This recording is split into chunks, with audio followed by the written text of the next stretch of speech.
I happened to be asked by my son, who is a professional music artist. Who is that? That is Offset. Offset. I think I've heard of him. I think you may. He asked me to help him out with some of his business affairs. Okay. And I was like, I don't know anything about the music business, but I'll help you figure it out. Wow. And it was 2 weeks after that that my son called me and asked me, could I help out with his business affairs?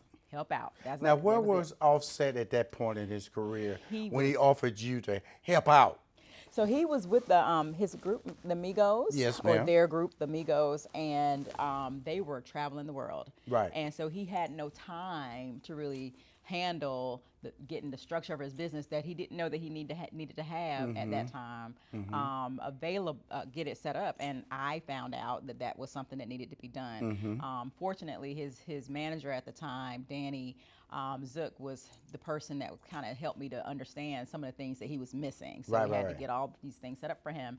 But I started to learn more and more about the business. I asked a whole bunch of questions, and I realized it's very complex. The music business is not as easy as people might think it is, you know, especially once you're signed to a label, and what your commitments are, what your rights are, what their rights are, all these different things.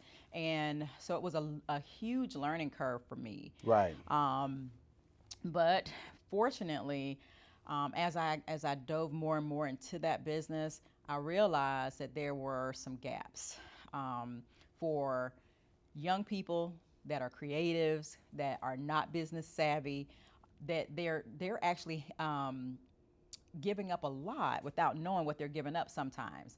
And so I believe that, you know, as I was doing all of this learning and figuring out things for him, that God put it upon my heart to say, what are you going to do with this? Like, what are you going to do with all this information that you've learned?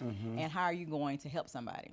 And so we came up with this concept of teaching artists the music business, but doing so in a fun way, an engaging way, and something where they would gain something, you know, throughout that whole process. Right. So that's where Who's Got Next Music came in to play. So I tied my technology background with this new music learning that I've gotten over the past 10 years now. Is there an app tied to this yet? It is an app. Okay. It is actually in the Apple stores and the Google store, and there's a web. Who's Got Next Music app? Okay. Yes.